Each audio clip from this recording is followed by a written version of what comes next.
So greetings, hello. Now we've come upstairs in the museum.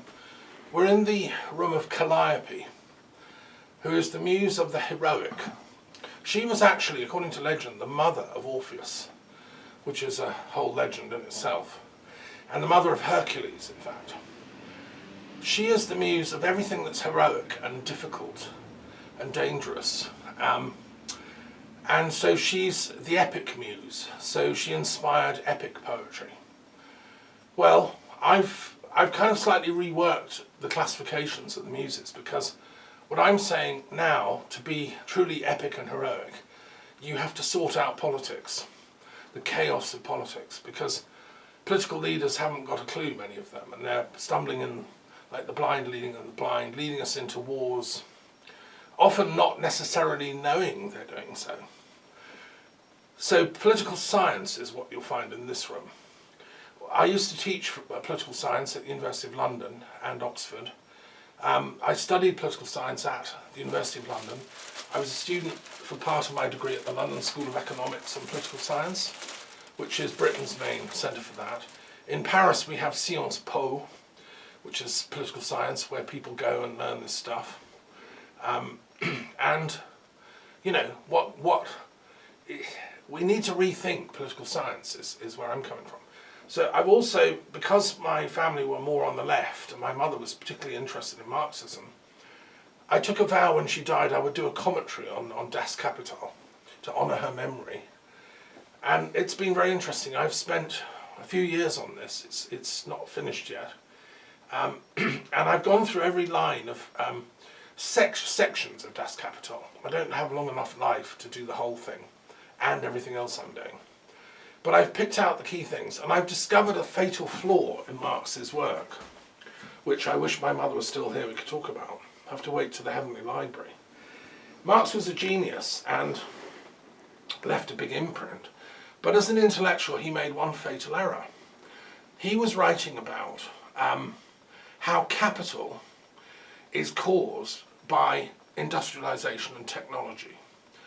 It was the age of the Industrial Revolution, and he documents in detail how things shifted from like home economics, where people made stuff in the home, like cottage industries, to the advent of the factory, where they start making things in factories, which concentrated the labour power, which produced far more goods than the little home cottage industries could cope with. And then all the people had to go and work in these factories in terrible conditions. And Das Kapital is all about how terrible this was, and yet inevitable. He says, you can't stop this, this is what happens. People invented these technologies, like the steam engine and stuff. They're going to use them. That creates great wealth, but like it shouldn't be in the hands of just the capitalists, the owners of the factories, who are quite few. And they are concentrated in fewer and fewer hands. So in the end, all that labour power by the workers goes in the pockets of the factory owners, the capitalists. Therefore, then, to build a communist society, said Marx, we have to take back control of production, the factories, and own it as a people. The Communist Party will take charge. That's kind of his theory in a nutshell. Okay, I grew up with that. I know the theory, right? The trouble was, it doesn't work. The only time when the communists actually seized power, the Communist Party in Russia and China, they turned it into the most horrendous totalitarian nightmare. And I've read Solzhenitsyn and a book called The Black Book of Communism, which documents the atrocities committed in Cambodia and China and Russia against everyone that didn't agree with it, right? What I've done is I've tracked the origin of the source of the problem. What Marx never mentions in his otherwise brilliant study is the impact of war and militarism on developments in technology. It's like a blind spot. It's actually war, like World War I, the American Civil War, World War II, the Cold War, that generates new technology. We know that. It was the machine gun that first started being used in the American Civil War during Marx's day, which totally changed the way battlefields operate. You know, the heroic soldier with the sword, the great charging knight on armour, that's all gone. Now you can slaughter hundreds as they march across the ground. And the guy that makes that machine gun becomes a military capitalist. The guy that makes the new battleships made of steel becomes a military capitalist. And you fast forward, the guy that makes the tanks in World War One, or the aeroplanes, beginning in World War One and then World War Two, that's capital is utterly connected with the advent of military technology. And nowadays it's the guys that make the nuclear bombs and the missiles and the missile guidance systems. Those are the new military billionaires. Now there's not a mention of that in Marx. Complete blind spot. So he never understood the importance of peace. The challenge we have is like we have to totally rework Marx, add in that missing bit, like the third volume of Das Kapital, which he never wrote, say, yeah, great Marx, yeah, factories, yeah, concentration of power, but it's militarism that creates the super billionaires. And now, with the era of cyber warfare and information warfare, it's the guys making the digital codes that operate the cyber spying techniques, working for the national security agencies all over the world. Those are the billionaires now. None of that did Marx even mention. So that means we're very short on theory in economics. I'm saying as a philosopher that we have to rethink all that, put back in the military side into Marx's theories, and then we might gradually shift the planet from its addiction to war. Because the people that are generating these wars are the guys, the capitalists, who are benefiting from it.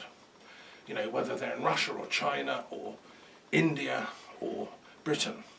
These guys with their planes and their bombs, you know, they have to be persuaded to give up their addiction to war as a source of profit. Because it's profit bought at huge cost to humanity. For one thing, the environment can't afford it, you know. Like if there is a nuclear war, God forbid, in my lifetime or anyone's lifetime, it will destroy planet Earth. It'll make it uninhabitable apart from a few people living in caves, maybe. You know, so this is a race for intelligence to work out how to get rid of this military addiction that these huge military industrial capitalists have got. And they call themselves whatever, Putinists, or I'm a Chinese, or I'm a British, you know. It's the same crew doing this stuff. And so anyway, in this room, we're taking them on, and we're trying to defeat that way of thinking through detailed, hard study in economics and in politics. So this room has got political science, also economic science. So I've got the foundational works like Keynes and Marx and all, you know, I'm fascinated by the history of economics here. But it needs, you know, it needs updating and rethinking. So, yeah, there's a lot in this room. And there's also, because I did all these meetings in the UK Parliament for 10 years in the House of Lords, there's all the paperwork from the meetings. People would come from embassies, you know, discussing peace. But because the theory wasn't there, it's all just, you know, icing on a cake that isn't there. If the real forces that are going for these wars are the military capitalist system, and, you know, it's time we... They started actually having a conscience and realising they have to work for peace. That's what I've argued in London when I was in the House of Lords doing these meetings. Because profit, short term, yes, it creates great short-term profits for them, but long term it creates great damage for humanity and for the planet. We can't afford that way of thinking. So that's why I think some kind of greening of economics. I support E.F. Schumacher's economic ideas, that we have to green economics so that we work in harmony with nature. The resources of this planet are not infinite. We should work within the, you know, the planet as a living being, as Gaia. People, there's enough for us, but we have to stop being so greedy. And above all, stop wasting our resources on weapons and war and stuff we don't need. So, you know, I've spoken at the Green Gathering many times, and I support the greening of economics. Yeah. Okay, and then this thing I'll just show you, this is what's called a peace spreader. I had a dear friend come here as a student from Lithuania a couple of years ago, an artist. And she created this artwork, and it spreads peace.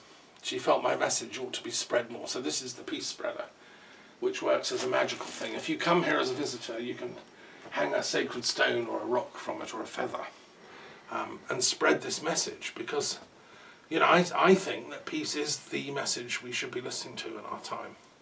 But you won't hear that from the current media. You won't hear it from the current military capitalists who dominate the global media, which is why I'm so against Brexit, because that was a dream cooked up by the military capitalists who saw the European Union was becoming a force for peace. We'd ended war between the European Union member states. They said to themselves, God, that's a threat. Let's destroy it from within. Let's get the UK out. And that enabled then Putin to say, well, yeah, Britain's gone, so they won't fight. Well, let's invade Ukraine then. And they had the support of American military capitalists like Trump.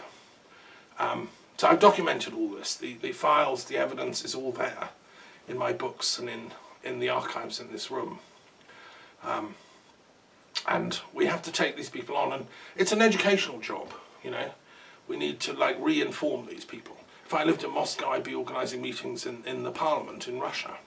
If I was in the US, it would be in the parliament of the Senate in Washington, like I did in London.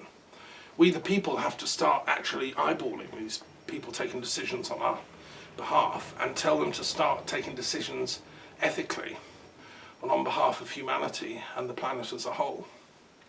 And that's what this institute is about. Okay, thank you. This room is quite special. They all are, but Calliope is pretty heroic. Here's a book by a British Liberal leader who I greatly respect, called Gladstone. I'll just finish with a quote. When 9/11 happened, a horrible attack in New York, and I've written a history about that, I'll show you that in another room, I organised a conference on the educational implications of 9/11 in November that year. So the events happened in September. I was a teacher, so I did, well, what's the educational implications? And we met in Gladstone's library. When he died, he left his huge library, even bigger than mine, to the nation. And he set up a centre for the study of divine learning. He was a Christian, but he was a deep, profound intellectual Christian. And he was, the progressive conscience of Britain in the 19th century. Here's a little quote. The way to conquer men's prejudices is to appeal freely to their good sense and allow some reasonable scope to their free will and choice.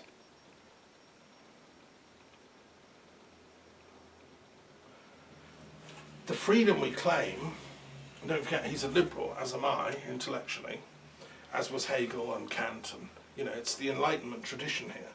The freedom we claim is meant to be a real freedom, and the restraints we would impose upon it are only the inward self-chosen restraints of a filial and reverential spirit.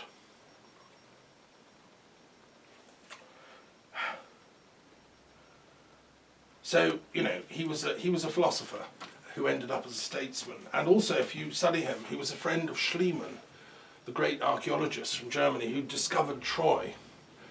And Gladstone was a member of the Athenaeum Club in London. So when Schliemann came to London, he organised lectures by him about this discovery. And lots of official archaeologists were saying, oh, it's not Troy, this guy's an amateur. But Gladstone stood by him and said, no, he's discovered Troy. And he also discovered Mycenae. So we need more people of that gravitas, that quality in politics and in British politics. Because we've got a very immoral bunch at the moment in the Tory party. It's time they left. That's why I support the Liberal Democrats and the Labour Party in British politics and the Green Party. Okay, that's enough from this room. Calliope. Have a little look round.